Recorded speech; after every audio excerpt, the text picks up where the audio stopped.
So I just made a video kind of doing the Fallout new TV series, its new trailers breakdown, and if you guys haven't gone and checked that out, I highly recommend it. I pretty much go over literally every single little thing that happens in that trailer. If one of the characters got a stiffy in that trailer, you can damn well believe I pointed that motherfucker out. But in today's video, I kind of wanted to make one talking about some of the concerns and the worries I have of the trailer. Now, look, in my opinion, the trailer was pretty cool. Look, was it as cool as the GTA 6 trailer?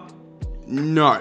Was it as cool as the Bella Danger trailer or a video from her? No. But was it better than projects like Ant-Man and the Wasp: Quantumania?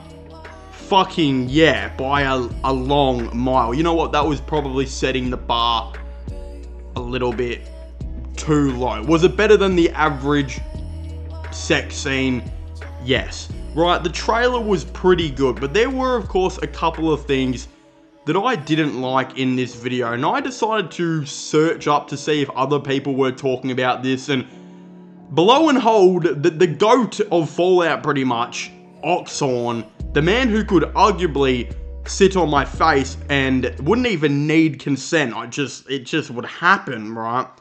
Actually talked about this in a video where he talked about his worries about Fallout, and I'm kind of on a similar thing. I spoke about this in my breakdown, and it was one of the first thoughts or two that I actually had on this video, and Oxhorn explained it more as he believes old things are being reused. In my opinion, I think not only are old things being reused in this Fallout show, but I believe the creators are trying to take some of the nostalgia that is still in a lot of our hearts and make a dollar off it. And if you guys don't know what I mean by that, in the new Fallout TV trailer, there are a lot of things in that look extremely familiar. And I mean very familiar. Like, you know how you always in high school, you lost that one book and you fucking like went to the store to buy the book again, and you realize you see something familiar hanging around in the corner of the room? Is it your uncle hiding in there? No, it's that fucking book you thought you lost type familiar, right? Again, essentially what I mean by this is, if we're going to look at the trailer, there is a location or two that is, we've seen this before. First of all, there is a town in this TV series called Philly. No, it is not in Philadelphia. It is in Los Angeles, California, I do believe. And essentially, that town looks identical to the town Megaton in Fallout 3. I think everyone and their dad was like, holy shit, is that Megaton? When watched the trailer. And of course, those who don't know what's going on probably did think that was Megaton and are low-key going to watch it now. And that just means that Bethesda, using the old nostalgia from the old games, has worked on those who are unaware that this actually takes place in Los Angeles and not Washington, D.C. The town looks eerily similar to Megaton. The town of Megaton is essentially built up from scrap and old things such as an abandoned airplane, which we do happen to see exactly in this Fallout show, where it is a town built off scrap with an airplane's head just hanging off in the background. Not just that, in Fallout 3, there is I want to describe him as a sheriff who roams around the town of Megaton, named Lucas Sims. He wears this outfit which is very reminiscent of a sheriff outfit with a rifle on his back. Well, essentially in the trailer, there is a town that looks like Megaton that's not Megaton, that actually also has a sheriff who's not Lucas Sims but looks exactly like Lucas Sims, but instead of him being black, he is a ghoul. Yeah, look, I don't think I could have explained that any better. In fact, this is actually one of the main characters of the show, played by Walter Goggins, I think is his name. I've completely forgotten. Something Goggins, I don't know. David Goggins, it could, fuck, I can't even remember. Anyway, essentially, he's played by him, except instead of being black, he is a ghoul. It's not actually Lucas Do you guys hear my dog just in the background? Nikita, sit down. Fuck me, she's loud. I know she's a obese dog, but she shouldn't be fucking causing an earthquake in the background. Anyway, there's a guy in Megaton who looks exactly like another guy from this New Philly area, and they are both sheriffs, right? You think, hold on, that's a little bit crazy. That can't be the only thing. Well, let's look at the Brotherhood of Steel, right? The Brotherhood of Steel is a thing that is very much held in a lot of Fallout fans' hearts.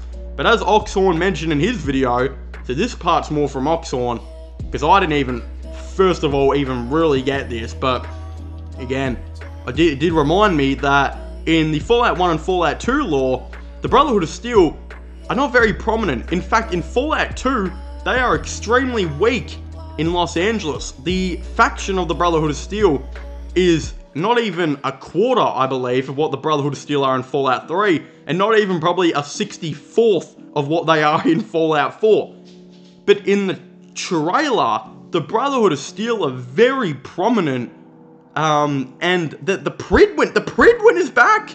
Look, apparently it's not actually the Prydwen, but it is the Prydwen from Fallout 4, which, again, is building off the nostalgia factor of people from Fallout 4 seeing this massive ship in the sky that looked fucking sick, and now you see it in the show, and you're like, holy shit, that also looks fucking sick. But then you realize, oh my god, this faction isn't even a 64th, 1/64th of what the Fallout 4 one is. Hell, where the fuck did the Prydwen come from? Why are there so many Brotherhood of Steel members? How are they so dominant? What the fuck happened, man? Anyway, Oxhorn pretty much does this exact same reaction, his video, as I now do have, and I'm thinking, what is going on? But again, something that Oxhorn, he more alluded to the Fallout 4. I'm going off the alluded to more of the Brotherhood of Steel being there, so I'm alluding more to the nostalgia of Fallout 4. Like, how is the Prydwen here? That's my topic. When I first saw the Prydwen in the trailer, I was thinking, you know, I did The Rock. Smolder, because I'm thinking, where the fuck has this come from? Like, it actually just spawned out of nowhere, right? There is a ton of things like that. I could go further on about some things in the trailer that kind of look a little bit nostalgia based and like they're trying to capture the hearts of Fallout fans to watch this Fallout show. It is a little bit concerning because the Brotherhood of Steel in this lore are not supposed to be very good in Los Angeles. They're supposed to be a relatively weaker faction. I want to know and want to explain how the Prydwen has now teleported from Boston to LA, and yeah, I know it's not the Prydwen, blah blah blah. I don't care, it is the Prydwen. It's just a different name. I don't know what the fuck, where it came from, but how. Again, you kind of look like you're messing some of the lore up to get some nostalgia and some familiar scenes and settings and characters to add to this Fallout 4, Fallout show, I should say. See, it's essentially Fallout 4 to me already. I'm very interested to see how this goes. I need a backstory for this, like ASAP, because this lore is kind of hurting my feelings. Again, I still thought the trailer looked really good other than that, but I would very much like to hear what you guys think down below. Am I onto something? Comment your thoughts and opinions. Subscribe to the channel if you haven't already. Subscribe to my sports channel and my IRL/Flown channels. Links for them will all be in the description down below as well. But as I was saying, please make sure to leave a like, subscribe, and comment. And I'll see you guys next time. Goodbye.